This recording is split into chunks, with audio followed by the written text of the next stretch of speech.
আসসালামু আলাইকুম রহমতুল্লাহ। প্রিয় ভিউয়ার্স, সেক্স হরমোনের কথা বলতে আসলে একটি হরমোনের কথা মনে পড়ে, সেটা আসলে স্পেশালাইজড আল্লাহ পুরুষ মানুষের জন্য তৈরি করেছে, সেটা হলো টেস্টোস্টেরন। টেস্টোস্টেরন একটি পুরুষ হরমোন, এটা আমি বলবো। এটা আপনার এই টেস্টোস্টেরন আপনার ভিগর, ভাইটালিটি, আপনার প্রোডাক্টিভিটি, আপনার দাম্পত্য জীবন, আপনার আগামী প্রজন্ম কি কিরকম হবে সবকিছু নির্ধারণ করে। এমনকি আপনার মাসল বেন্ডিং, আপনার এনার্জি, আপনার মুড, আপনার ডিপ্রেশন, এগুলো সেক্স হরমোন উপর ডিপেন্ড করে। তো সেক্স হরমোন অবশ্যই এটা বাড়াতে হবে, কারণ বয়সের সাথে সাথে সেক্স হরমোনটা কমে যায়। আপনার যে প্রতি এক বছরের জন্য সেক্স হরমোন সাধারণত প্রতি বছর 1 থেকে 2% কমে। এখন সেক্স হরমোনের পরিমাণ কত?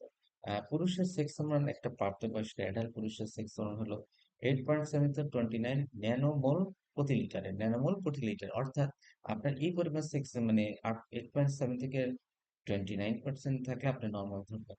তো এই সেক্স হরমোন বাড়াতে হবে প্রতিকার। যদি এটা কমে, আপনি কি করে সেক্স হরমোন বাড়াবেন? তবে এটা এখানে একটি কথা বলে রাখি, সেক্স হরমোন কিন্তু নারীদেরও কিছু থাকে, খুব অল্প পরিমাণে।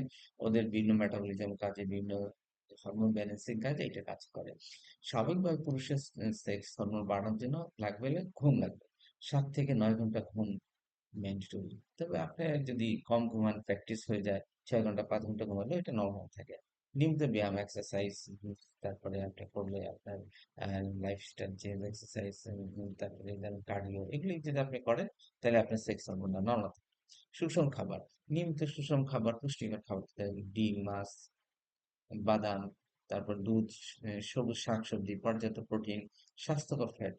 আমি সব খেতে বলবো না আপনাকে, কারণ ফাস্টফুড, কোল্ড ড্রিঙ্ক, আইসক্রিম, চিনি জাতীয় খাবার এগুলো কিন্তু টেস্টোস্টেরন লেভেল কমায়, মানে আপনার সেক্স হরমোন কমায়। অর্থাৎ আপনি যদি বাইরে আজেবাজে খাবার খান, হোটেলের সালাদ জাতীয় খাবার খান, তাহলে সেক্স হরমোন কমে যাবে। আরো কিছু আছে, যাদের অতিরিক্ত ওজন আছে তাদের কিন্তু অতিরিক্ত ওজনের কারণে কিন্তু সেক্স হরমোন কম থাকে। অর্থাৎ তাদের প্রোডাক্টিভিটি, ভিগর এন্ড ভাইটালিটি কম থাকে, এবং তাদের ওজন মানে স্পার্ম তৈরি কম হয়। তারপরে মানসিক চাপ, যাদের স্ট্রেস বেশি, যারা নিয়মিত অফিস, কর্পোরেট লাইফে স্ট্রেস ফিল করেন, তাদেরও এইটা কম থাকে। তারপর সূর্যের আলো যারা কম নেন, ভিটামিন মানে সূর্যের দ্বারা সারাদিন গদ্দ এসির উপর বসে থাকেন, তাদের সেক্স হরমোন কম হয় সাধারণত। কারণ সূর্যের আলো ছাড়া আপনি সপ্তাহে অন্তত 2 দিন যদি একটু বেশি সময় নিয়ে সূর্যের আলোতে ভিটামিন ডি তৈরি হবে এবং সেক্স হরমোন তৈরি হবে। ধূমপান, অ্যালকোহল যারা করেন, তাদের কিন্তু সেক্স হরমোন তৈরি হওয়াটা একটি রিস্কি বিষয়। এই বিষয়ে খেয়াল রাখবেন। তো ডিয়ার অডিয়েন্স, আজকে এবং তো এই সেক্স হরমোন একটি গুরুত্বপূর্ণ হরমোন। এটা বিচার করা, এটাকে কন্ট্রোল করা, এটা প্রোডাক্টিভিটি বাড়ানো, এটা আপনার দায়িত্ব। তাহলে আপনার দীর্ঘ আয়ু পাবেন, সুস্থ থাকবেন, কর্মক্ষেত্রে প্রোডাক্টিভ থাকবেন। আজকে এই পর্যন্ত। ধন্যবাদ। আসসালামু আলাইকুম।